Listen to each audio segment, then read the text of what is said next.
నమస్తే అండి. నా పేరు doctor Divya Teja, eye specialist, Trinetra hospital, Wanaparthy. ఇవాళ కెటరాక్ట్ కి ట్రీట్మెంట్ ఏంటి అనేది డిస్కస్ చేద్దాం.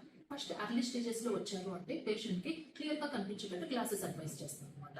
అండ్ కొంచెం అడ్వాన్స్ అయింది కెటరాక్ట్ అనేది, అటువంటి సిచ్యువేషన్ లో సర్జరీ నేను దానికి ట్రీట్మెంట్, దాన్ని ఫేకో ఎమల్సిఫికేషన్ అనే అడ్వాన్స్డ్ ప్రొసీజర్ ద్వారా ఎటువంటి ఇంజెక్షన్ ఇవ్వకుండా డ్రాప్స్ తోనే టాపికల్ అనస్థీషియాలోని లెన్స్ కెటరాక్ట్ లెన్స్ తీసేసి ఆ ప్లేస్ లో వాళ్ళ ఏజ్ ని బట్టి వాళ్ళ అవసరాన్ని బట్టి మోనోఫోకలా మల్టీఫోకలా అలా మేము వాళ్ళని కౌన్సిల్ చేసి ఆ లెన్స్ లోపల ఇంప్లాంట్ చేస్తాం అనమాట. ఇది కెటరాక్ట్ సర్జరీ యొక్క కెటరాక్ట్ ట్రీట్మెంట్. అండ్ కొన్ని పాయింట్స్ హైలైట్ చేద్దాం అనుకుంటున్నాను ఈ కెటరాక్ట్ కి సంబంధించి. అండ్ కెటరాక్ట్ ని కరిగించేటట్టు, పొర పోసేటట్టు, ఈ శుక్లాలు కరిగేటట్టు ఎటువంటి చుక్కల మందు ఉండదు. Glasses or surgery is the treatment. And second point, ఎంత అర్లీగా చేయించుకుంటే అంత మంచిది కెటరాక్ట్ సర్జరీ.